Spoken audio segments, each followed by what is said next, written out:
Simon commission की जब report आई तो काफी विरोध हुआ और उसके बाद हम देखते हैं कि नेहरू रिपोर्ट के बारे में कि नेहरू रिपोर्ट का जन्म कैसे हुआ और इसकी क्या क्या खूबियां थी। जब साइमन कमीशन में जब केवल अंग्रेज सदस्य भेजे गए तो लोगों का काफी विरोध हुआ, तो वहां के तत्कालीन जो सेक्रेटरी थे लॉर्ड बिरकेनहेड, इन्होंने एक स्टेटमेंट दिया कि भारतीयों में तो आपस में स्वयं में मतभेद है, तो हम किसको चुने ये हम कैसे डिसाइड करें। हमारे लिए ये बहुत मुश्किल था क्योंकि ये तो भारत अपने आप में धर्म में बटा हुआ है, इसलिए हमने जो 7 अंग्रेजों का चयन किया वो बिल्कुल सही था और वही करना चाहिए। अब राष्ट्रवादी आंदोलन धीरे धीरे अपनी रफ्तार पकड़ रहा था।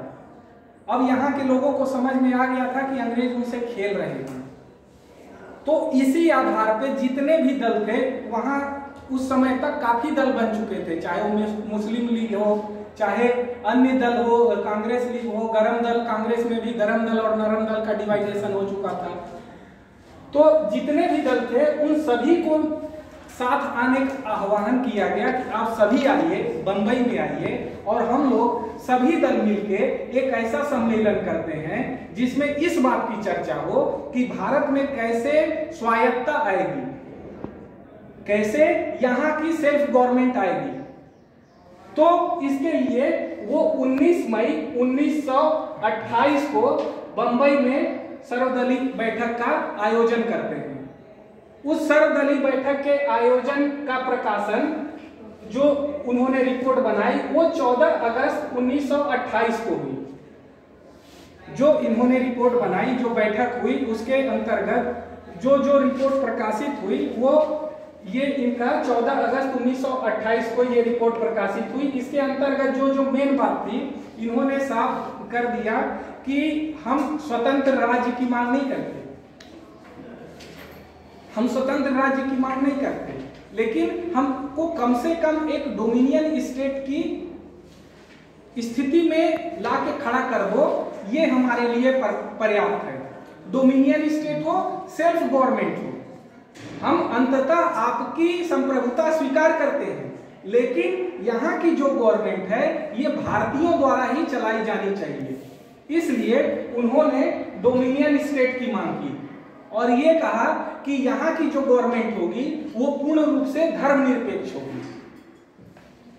इस जो डोमिनियन स्टेट की जो स्थापना होगी उसका कोई धर्म नहीं होगा, ये स्टेट हिंदू धर्म का नहीं होगा, ये स्टेट मुस्लिम धर्म या सिख धर्म, जैन, पारसी किसी का नहीं होगा, ये धर्मनिरपेक्ष होगा। और जो बात कही गई सांप्रदायिक प्रतिनिधित्व का, जैसे हमने कॉन्सेप्ट देखा कि 1909 में ही ये आ चुका था, 1919 में थोड़ा सा और ये बड़ा रूप में हुआ, तो लगभग भारतीयों ने ये स्वीकार कर लिया था कि बिना सांप्रदायिक प्रतिनिधित्व के निर्वाचन की बात अब नहीं की जा सकती, सबको प्रतिनिधित्व देना पड़ेगा। तो उन्होंने ये बात को रखा कि सांप्रदायिक प्रतिनिधित्व इस नेहरू रिपोर्ट के में भी उसको स्वीकार किया गया और ये कहा गया कि सांप्रदायिकता के आधार पे आरक्षण जो होगा वो 10 वर्ष के लिए दिया जाएगा, ताकि सभी वर्गों का उस सत्ता में हस्तक्षेप सुनिश्चित हो और वो अपने अपने वर्गों का विकास कर सके। ये टाइम लिमिट 10 वर्ष का रखा गया और ये बात कहा गया कि इसके अंतर्गत उत्तरदायी सरकार की स्थापना की जाएगी। उत्तरदायी सरकार यानी जो विधानसभा है लगभग उसी में सारी पावर दे दी जाए, और जब विधानसभा के मेंबर उसमें चुने जाएंगे तो एक तरह से वो उस विधानसभा के लिए उत्तरदायी होंगे। अगर उन्होंने अच्छा काम नहीं किया तो उन्हें फिर वापस बुला लिया जाएगा, उनका उत्तरदायित्व जनता के प्रति रहेगा, हमेशा रहेगा। जब विधानसभा को पावर दे दी जाएगी, विधानसभा के मंत्रियों को पावर दे दी जाएगी, उनके सदस्यों को पावर दे दी जाएगी, तो उसके सदस्य इस बात के डर में रहेंगे कि यदि हमने अच्छा काम नहीं किया तो हमको पुनः वापस इस सदन में आने का मौका नहीं मिलेगा, शासन चलाने का मौका नहीं मिलेगा। इसलिए ये बात किया गया, ये उत्तरदायी एक तरह से डायरेक्ट जनता के प्रति हो जाएंगे। उत्तरदायी सरकार की बात की गई और ये बात किया गया कि जितने भी अवशिष्ट शक्तियां हैं, अवशिष्ट शक्तियां, रेसिड्यूसरी पावर, जैसा कि आप देखेंगे पहले भी इसके संबंध में चर्चा हो चुकी है। एक होता है केंद्र सूची, एक होता है राज्य सूची, तीसरा होता है समवर्ती सूची। ठीक, ये 3 सूचियां होती हैं, राज्य सूची, केंद्र सूची और समवर्ती सूची। मतलब इसमें अलग अलग विषय का उल्लेख रहता है कि परमाणु सब्जेक्ट किसके अंतर्गत रहेगा, विधि विधायी किसके अंतर्गत रहेगा, शिक्षा किसके अंतर्गत रहेगा, कृषि किसके अंतर्गत रहेगा। तो ये सारे सब्जेक्ट हैं, वो डिसाइड रहता है कि वो केंद्र में रहेगा, राज्य में रहेगा, समवर्ती में रहेगा, वो डिसाइड है। समवर्ती में अगर है तो दोनों इस पे नियम बना सकते हैं। केंद्र में है तो केवल केंद्र नियम बना सकता है, राज्य में है तो केवल राज्य नियम बना सकता है, समवर्ती में है तो दोनों नियम बना सकते हैं। अब ऐसी भी तो स्थिति हो सकती है कि कोई सब्जेक्ट डिसाइड ही न रखा हो। ठीक है, आपने डिसाइड कर दिया कि 150-200 जो भी सब्जेक्ट हैं उसको अपने केंद्र सूची, राज्य सूची, समवर्ती सूची में आपने फिट कर दिया। लेकिन यह भी हो सकता है कि कुछ सब्जेक्ट छूट गए हों, हो सकता है। मानवीय जो स्वभाव है उसमें त्रुटि तो होगी, हो सकता है 2-4 सब्जेक्ट छूट गए हों। तो ऐसे सब्जेक्ट जो छूट गए, जो ना ही केंद्र में आते हैं, ना राज्य में आते हैं, ना ही समवर्ती सूची में आते हैं, उन सब्जेक्ट को अवशिष्ट सूची में रखा जाता है। उसे कहते हैं अवशिष्ट शक्तियां, मतलब जो बच जाए। अवशिष्ट क्या होता है? बचा हुआ चीज। अवशिष्ट मतलब क्या? जो बच जाता है उसे अवशिष्ट कहते हैं। तो अवशिष्ट शक्तियों के संबंध में उन्होंने प्रावधान किया कि वो सारी शक्तियां, अवशिष्ट शक्तियां, वो केंद्र में निहित रहे, जो बच जाए वो केंद्र में निहित रहे।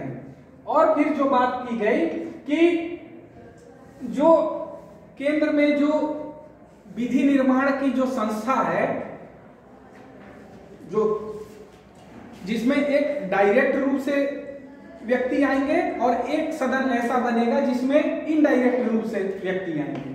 जो डायरेक्ट रूप से चुन के आएंगे उनकी संख्या अधिकतम 500 रहनी चाहिए, और जो इनडायरेक्ट चुन के आएंगे मतलब प्रांत के जो प्रतिनिधि हैं वो चुनेंगे कि केंद्र में हमारे कौन कौन लोग जाएंगे।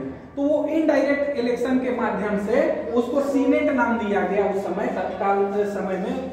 तो उसके अंतर्गत मैक्सिमम 200 लोग चुन के आएंगे। ठीक है, आगे बात किया गया कि एक उच्चतम न्यायालय की स्थापना की जाए। उच्चतम न्यायालय मतलब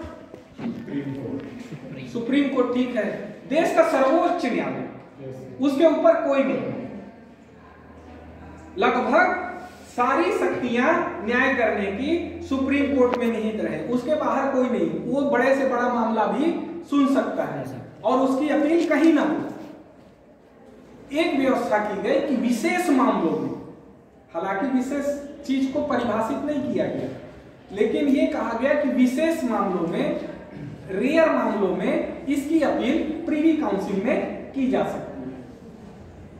ठीक है, आगे कहा गया कि इसके अंतर्गत देशी रियासतों के हितों का संरक्षण किया जाएगा। ऐसा नहीं है कि देशी रियासतों को समाप्त कर दिया जाएगा। जो देशी रियासत चल रही है, जो राजा महाराजा हैं, वो बने रहेंगे, लेकिन उन्हें भी इस लोकतंत्र में, इस उत्तरदायी सरकार में अपना सहयोग करना होगा।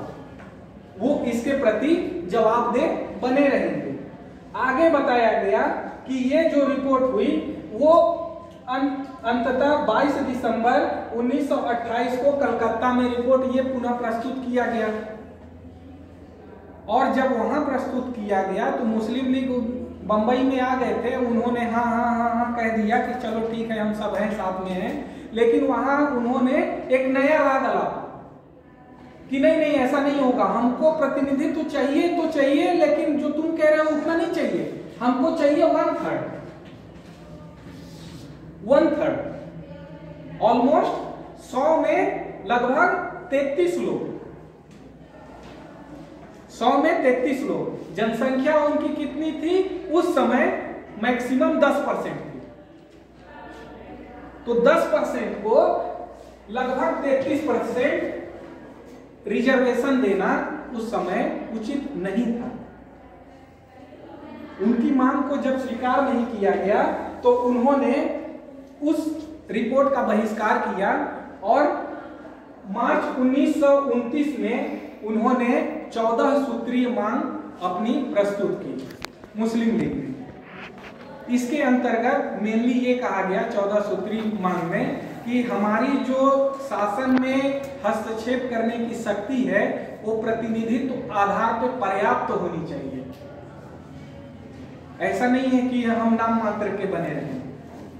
पर्याप्त मतलब वो उस चीज को, किसी मतलब पॉलिसी को वो चाहे तो परिवर्तन करा सके, ये होता है पर्याप्त। अगर कोई पॉलिसी मेकिंग पॉलिसी डिसीजन लिया जा रहा है तो उसमें वो अपना हस्तक्षेप करके उसको चेंज करवाने की शक्ति रख सकते हैं।